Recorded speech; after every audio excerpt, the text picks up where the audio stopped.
Halo, assalamualaikum. Berjumpa kembali di channel Siwar TV.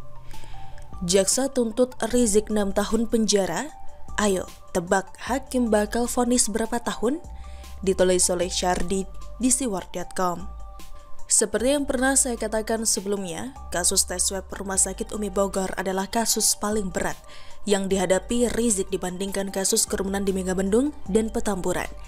Kasus di rumah sakit ini melibatkan banyak pihak, dramanya seru, menegangkan, ada aksi hadang-hadangan Satgas COVID-19 dan episode yang aneh di mana ngakunya sehat tapi nyatanya terpapar COVID-19, ada saksi main petak umpet, kabur lewat pintu belakang. Ini benar-benar berat. Rizik terlalu berani bermain drama dalam hal ini yang terkait dengan situasi pandemi. Bersama Dirut Rumah Sakit Umi, Andi Tata dan menantunya, Muhammad Hanif Alatas, Rizik dinilai menghambat proses tracing atau pelacakan COVID-19 di Kota Bogor. Karena itulah JPU menuntut Rizik dengan hukuman 6 tahun penjara terkait kasus tersebut. Tuntutan dibacakan jaksa di ruang sidang utama Pengadilan Negeri atau PN Jakarta Timur, menjatuhkan pidana terhadap terdakwa Muhammad Rizik bin Hussein Syihab alias Habib Muhammad Rizik selama 6 tahun penjara, kata jaksa. Dasar tuntutan tersebut adalah Rizik diyakini bersalah dan melanggar salah satu pasal 14 ayat 1 Undang-Undang Republik Indonesia Nomor 1 Tahun 1946 tentang Peraturan Hukum Pidana, junto pasal 55 ayat 1 ke 1. Jaksa membeberkan hal-hal yang memberatkan Rizik di kasus ini. Salah satunya adalah dia sebelumnya pernah dihukum 2 kali, yakni pada tahun 2003 dan 2008. Selain itu, Rizik juga tidak mendukung pemerintah dalam pencegahan COVID-19. Ada upaya mengganggu pelaksanaan dan ketertiban umum, serta menimbulkan keresahan masyarakat. Jaksa juga menganggap Rizik tidak sopan dalam persidangan dan berbelit-belit dalam memberikan keterangan. Sedangkan hal yang meringankan adalah Rizik dianggap dapat memperbaiki perilakunya di masa depan. Saya pribadi tidak menyangka tuntutan terhadap Rizik akan setinggi ini. Saya pikir paling hanya 3 tahun atau paling maksimal 4 tahun. Tapi kalau 6 tahun, ya sudahlah. Toh ini demi kebaikan Rizik juga. Hehehe. Kita tidak protes kok. Mau dituntut 20 tahun juga tidak protes. Mungkin malah banyak yang senang. Tapi ini baru tuntutan dari JPU, ini belum final karena semua putusan vonis ada di tangan hakim.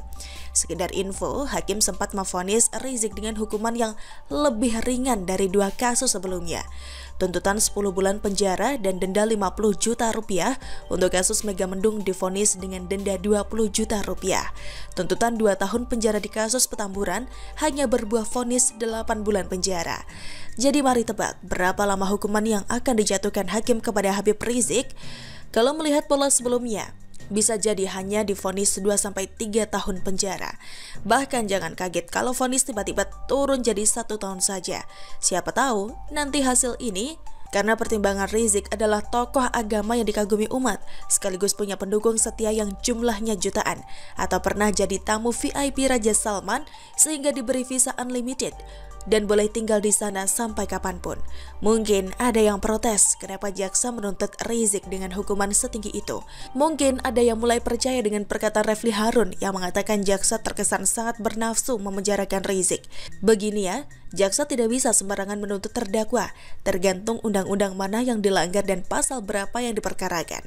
Nah, di situ pasti tercantum jenis dan lama hukuman baik minimal maupun maksimal. Jaksa main di situ, tak mungkinlah ancam maksimal 2 tahun penjara, lantas jaksa menuntut 10 tahun penjara. Memang ada unsur lain, misalnya faktor yang memberatkan.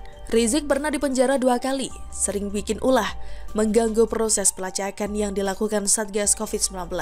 Sisanya di tangan hakim. Seperti yang saya prediksi, hakim kayaknya tidak akan menambah jumlah tuntutan dari jaksa. Kemungkinan besar akan meringankan. Seringan apa? Kita lihat saja nanti. Yang jelas tanpa Rizik negara ini jadi adem. Tidak terlalu ricuh, tidak ada lagi demo-demo tak jelas yang disertai teriak-teriak mirip orang stres, yang artinya memang kelompok ini selalu bikin resah dan biangnya kegaduhan. Kalau ada mereka, tiada hari tanpa bikin ulah. Bagaimana menurut Anda? Silahkan tulis komen Anda di kolom komentar. Jangan lupa untuk like, subscribe, dan share. Siwar TV pamit, sampai jumpa. Wassalamualaikum warahmatullahi wabarakatuh.